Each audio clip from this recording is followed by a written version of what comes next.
Now, hundreds of protesters have marched through the streets of Kabul towards the United States Embassy, demanding the release of Afghanistan's frozen assets, holding banners reading, "Let us eat," and "Give us our frozen money." The protesters chanted slogans and marched down a central avenue with the ruling Taliban providing security. International funding to Afghanistan has been suspended and billions of dollars of the country's assets abroad, mostly in the US, were frozen after the Taliban took control of the country in August. The lack of funding is plaguing the country's troubled economy, leading to increasing poverty, while aid groups warn of a looming humanitarian catastrophe.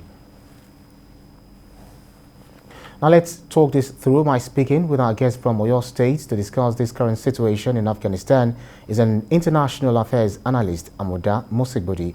Thank you so much for joining us, Mr. Mosigbodi. International funding to Afghanistan has been suspended and billions of dollars of the country's assets abroad, mostly in the US, were frozen after the Taliban took control of the country in August, battering Afghanistan's already troubled economy. What has been your reading of recent happenings in Afghanistan? Hello.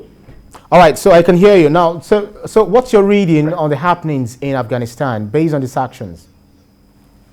Okay, thank you so much.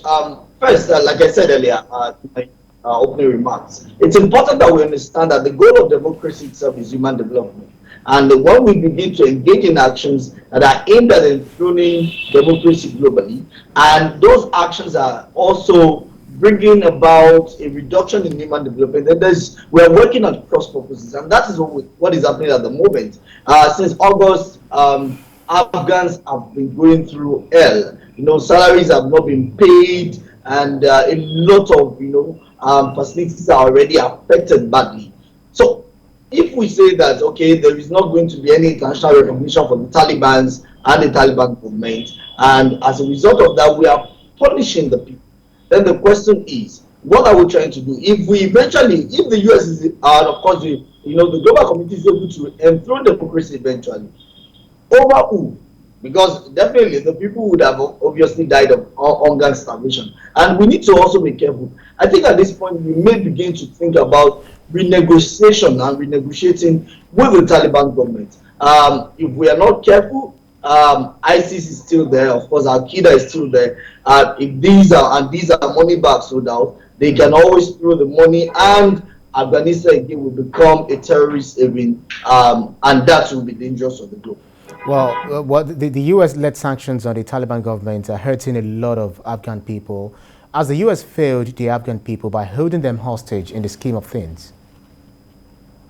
I would not want to say that the US has failed, but let me bring us back. It just, I think about almost 2 weeks now, December 9 and 10, the Biden administration held what he called its Democracy Summit. And in his opening remarks at that summit, the 2-day summit, he said something that, of course, the drive of the US is to ensure that. But again, like I said earlier, the goal of democracy is human development. And then it will be foolhardy for us to also think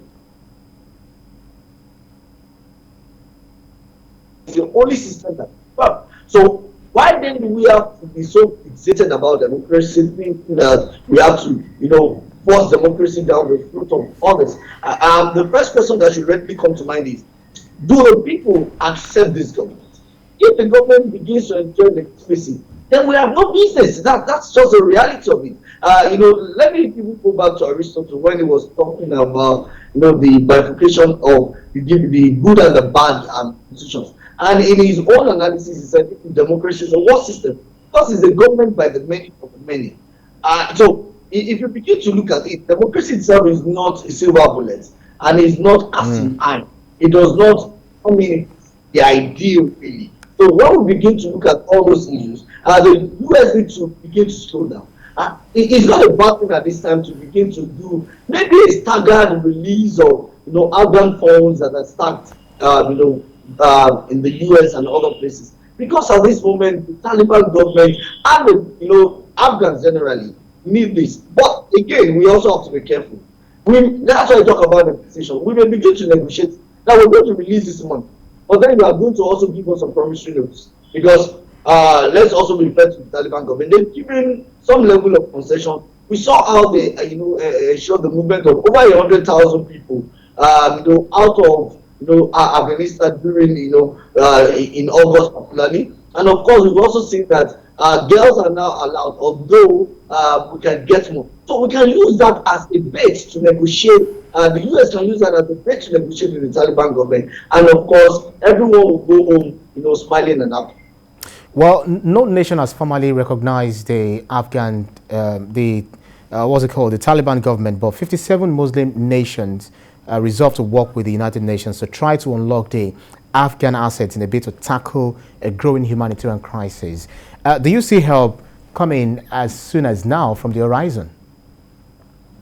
Well, you see, what Afghanistan is moving towards, it's a humanitarian crisis. And the truth is, now, for the Islamic countries, the 7 of them that said they're going to try and work out, a soft ground, is because they understand that a humanitarian crisis in Afghanistan will have ripple effect. We saw what happened, during the whole, Arab Spring, and now it created, that huge immigration crisis across Europe, and so particularly in some countries in Europe. So these countries also understand that for those who are neighboring countries to Afghanistan, it portends a lot of crisis. It means that a lot of Afghans will need to move. There will be an immigration out of Afghanistan to those countries, and a lot of them to have issues they're dealing with. Now, if you have immigration, it also means that the bad eggs will be emigrating, and you would have to handle. So for them, I think that at this moment, the UN may also have to begin to reconsider, and I wouldn't be surprised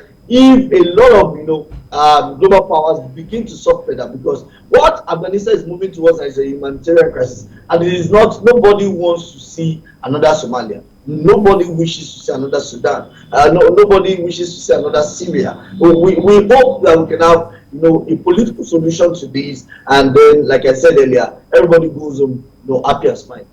Well, Pakistan warned of grave consequences for the international communities if Afghanistan economy meltdown continued. But, some may not budge. How does whatever is happening in Afghanistan, or what is going on in Afghanistan, affect the rest of the world?